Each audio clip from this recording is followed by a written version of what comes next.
Les assurances nous réservent souvent des surprises. Ce matin, à la une du journal, poursuivi par les assurances, des jeunes voleurs, finalement, qui ont commis un vol à Châteauguay, dans la résidence d'un couple, et qui, là, sont poursuivis par les assurances parce que, bon, écoute, l'assurance a payé, mais si l'assurance peut se refaire, ils vont vers les individus. Louis Cyr est porte-parole de la Fédération des courtiers d'assurance indépendants. Bonjour, Louis. Bonjour, Mario. Surpris, toi, quand tu vois un cas comme ça, toi qui connais le domaine? Non. Pas surpris. Bien, surpris, bien sûr, parce qu'on parle de 14-15 000 et bien sûr, on parle d'un acte criminel qui, par la suite, entraîne une poursuite civile.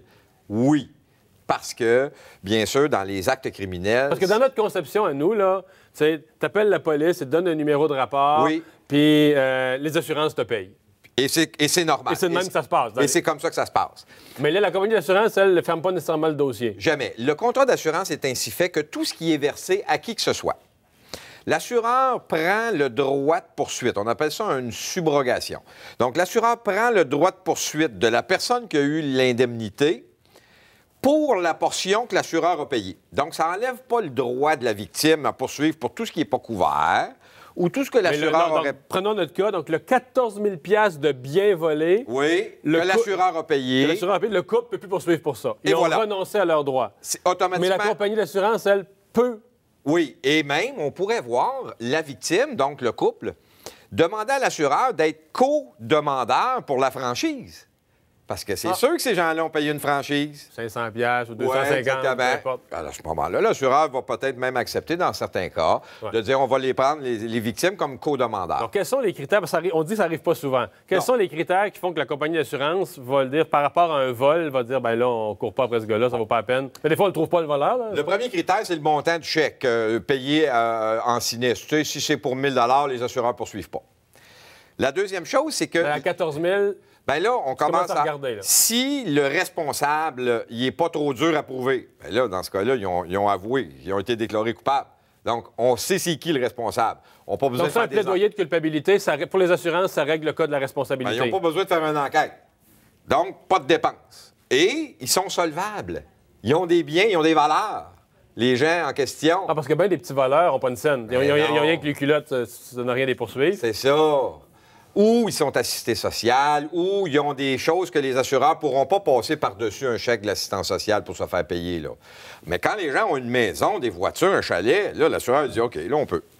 Alors ça, c'est une autre raison qui fait que les assureurs vont le faire. Donc, il faut que le montant vaille la peine de se déranger. Il faut qu'on ait un coupable clair. Oui. Puis là, on va faire une parenthèse sur celle-là. Quand on dit un coupable clair, là, on a des gens qui ont plaidé coupable, donc on l'a en cours. Oui. Mettons que la police ne l'avait pas trouvé. Est-ce que la compagnie d'assurance pourrait faire sa propre enquête en parallèle de la police ou essayer de trouver le coupable d'elle-même? C'est pour ça que c'est rare. Parce que quand la police ne trouve pas les coupables, les assureurs ne font pas ce travail-là. Les assureurs vont faire habituellement une petite recherche pour être sûr et certain que l'assuré n'est pas impliqué dans son propre sinistre.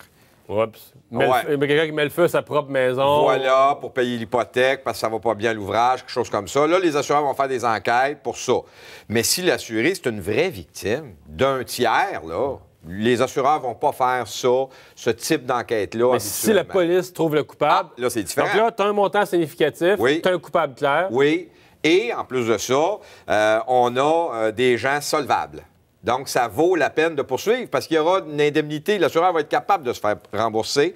Ce ne sont pas des gens qui vont nécessairement déclarer faillite à l'instant où ils vont recevoir leur mise en demeure. J'accroche sur un petit point. Je ne sais pas si ces gens-là à Châteauguay y ont pensé, mais la co-assurance de la franchise, comment ils s'y prendraient? Mettons que ça t'arrive, là, tu dis quoi? Tu le dis à ta compagnie d'assurance? Oui, c'est ça. Si vous poursuivez le Joe, là, mettez-moi dans la poursuite pour la franchise. Exact, comme co-demandeur. Oh, oui, comme courtier d'assurance, on reçoit cette demande-là souvent parce que des fois, les gens vont être payés en valeur dépréciée.